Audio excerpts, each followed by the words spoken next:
My ex has a love child and begged, "Please don't tell my husband." I said, "Too late."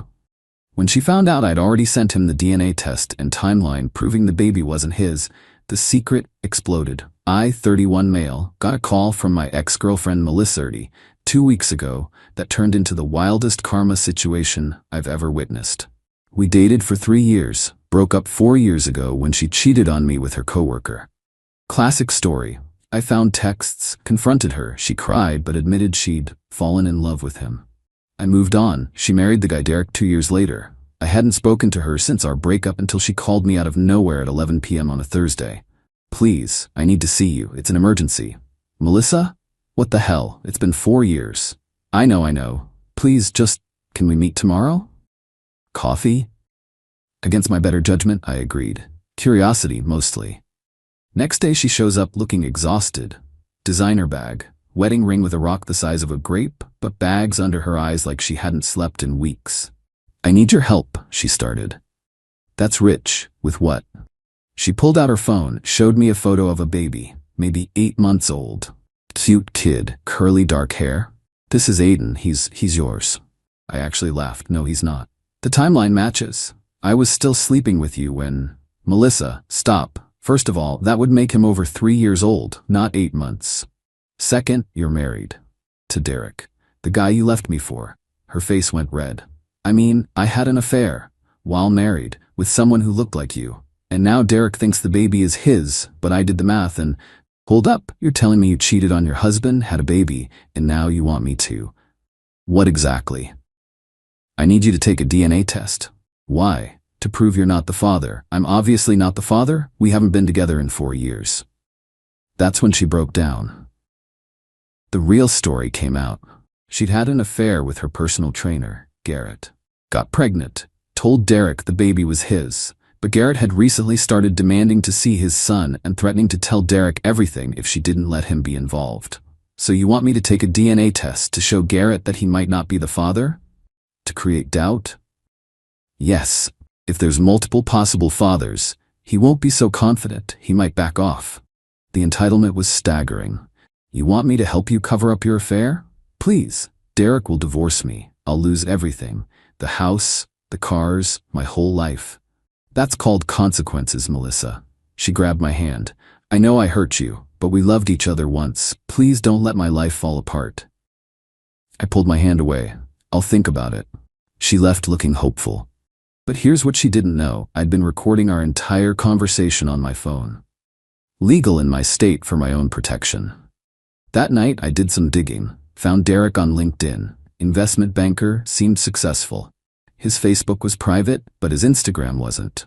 Lots of photos with the baby, captions about my mini-me and blessed to be a dad. The guy was clearly in love with that kid. I found Garrett too. Personal trainer at a high-end gym. His Instagram was full of thirst traps and motivational quotes. No mention of any baby. I sat on it for 3 days. Then Melissa started texting. "Have you decided? Please, I'm desperate. Garrett is getting more aggressive. I'll pay you." That last one pissed me off. She thought she could buy my help in deceiving her husband. So I made a decision. I messaged Derek on Instagram from a throwaway account. "Your wife asked me to take a DNA test to help her hide that your baby isn't yours. You should get tested. Check the attached recording." I sent him the entire cafe conversation. Then I messaged Garrett. "Melissa is trying to get multiple men to take DNA tests to create doubt about Aiden's paternity. You might want to establish your rights legally before she muddles the waters." Then I blocked Melissa's number and waited. The explosion was immediate. Update 1. Holy shit, did things escalate quickly. Derek had contacted me through Instagram asking if we could talk. I agreed and gave him my number. The man was destroyed, but calm. "Is this recording real?" he asked.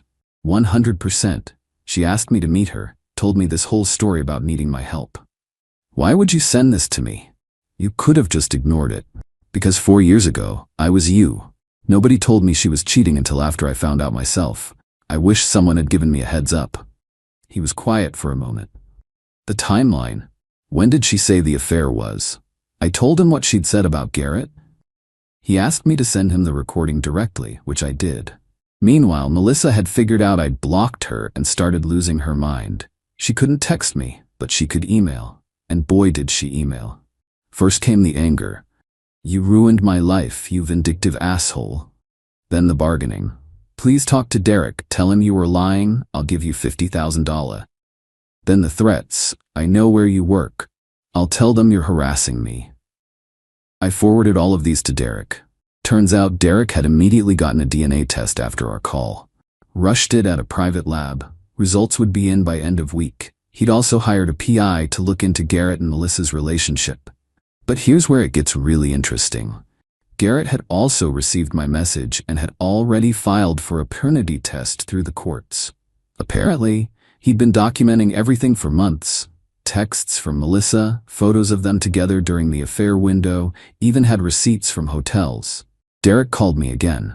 The PI found something. This isn't her first affair. There were at least 2 others during our marriage. Jesus. Yeah, my lawyer says with the recording you made and everything else, I'm gonna be fine in the divorce. Thank you. But Melissa wasn't done. She showed up at my apartment building.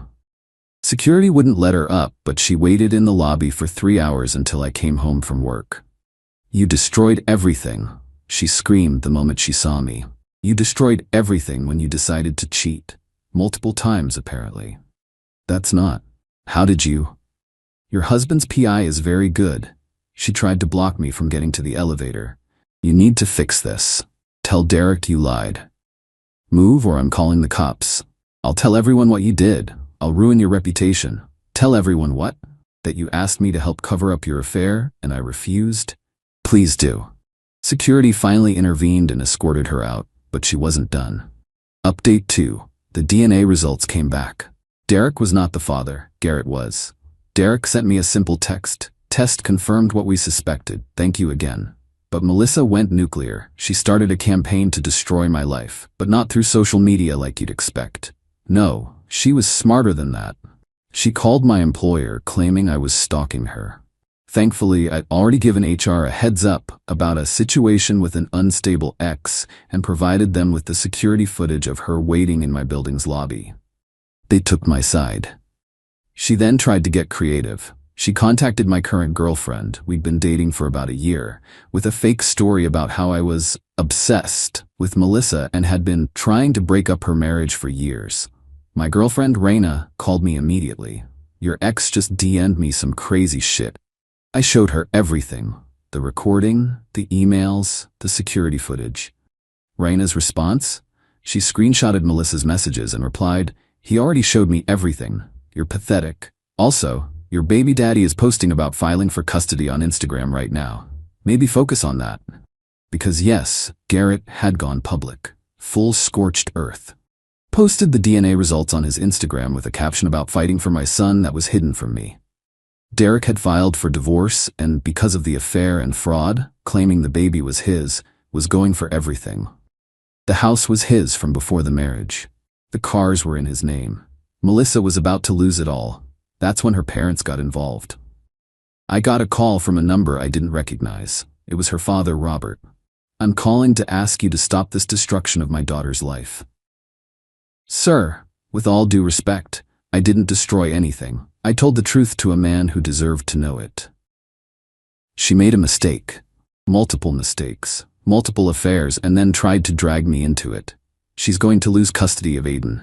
That's between her, Derek, and Garrett. You could have just said no and walked away. I did say no. She wouldn't accept it.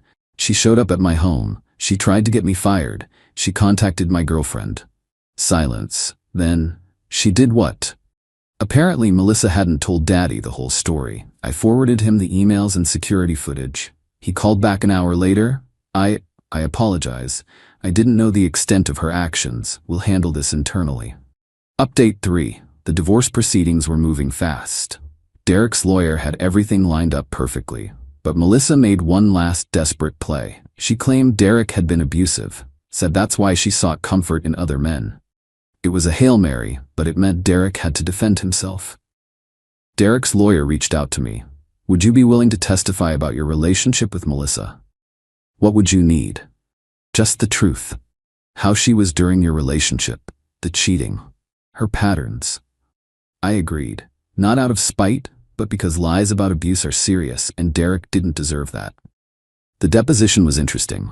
Melissa's lawyer tried to paint me as bitter, but I stayed calm and factual. When asked why I recorded our conversation, I simply said, because when an ex contacts you after 4 years asking for a suspicious favor, protecting yourself legally seems smart. When asked about abuse during our relationship, I was honest. Melissa was never abused. She was actually quite controlling. She had full access to my phone while keeping hers locked. She isolated me from female friends. When I caught her cheating, she tried to gaslight me into thinking I was imagining things until I showed her the evidence. Her lawyer tried a different angle. Isn't it true you wanted revenge for her leaving you? No. I've been in a happy relationship for over a year. I hadn't thought about Melissa in years until she called me. I simply wasn't willing to help her defraud 2 men and a child.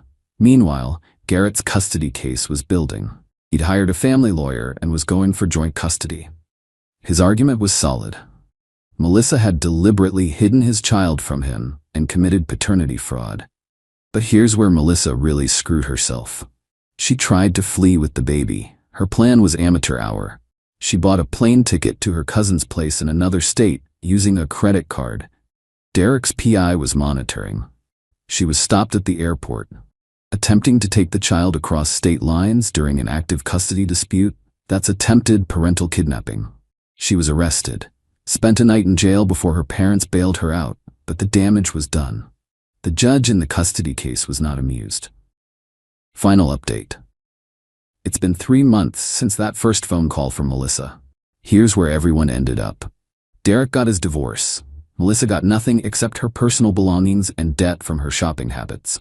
The prenup she'd signed, which she'd forgotten about in her panic, was ironclad. Adultery clause meant she forfeited any claim to alimony. Garrett got joint custody of Aiden. The attempted kidnapping actually worked in his favor. He has the baby 4 days a week and is, by all accounts, a devoted dad. Posted a photo last week of them at a park with the caption, "Making up for lost time." Good for him, honestly. Melissa moved back in with her parents. Last I heard through the grapevine, she's working at her mom's boutique and has to pay child support to Garrett since he has majority custody and she earns more than him. She tried one more time to contact me through a mutual acquaintance from years ago. The message was, "I hope you're happy. You ruined my life over petty revenge." I had the mutual respond, "He said to tell you that you ruined your own life. He just refused to help you hide it. As for me, Raina and I are doing great." The whole situation actually brought us closer. She saw how I handled extreme pressure and manipulation without losing my cool. Derek even sent me a bottle of expensive whiskey with a note, "For having the courage to do what was right." Do I feel bad for Melissa? Not really. She made choice after choice after choice. Cheating on me, cheating on Derek, lying about the baby's paternity, trying to drag me into her web of lies, attempting to destroy my life when I wouldn't comply, trying to kidnap a baby to avoid consequences. At every turn, she could have chosen honesty. Instead, she chose manipulation, and when that failed, destruction. The saddest part? That baby has to grow up with this as his origin story. But at least he has a dad who fought to be in his life and will hopefully have a stable household 60% of the time. Sometimes the best revenge isn't revenge at all. It's just refusing to be complicit in someone else's lies. The truth has a way of creating its own justice. Melissa wanted me to help her keep her house of cards standing. Instead, I just stepped back and let it fall. And honestly, that felt better than any revenge I could have planned.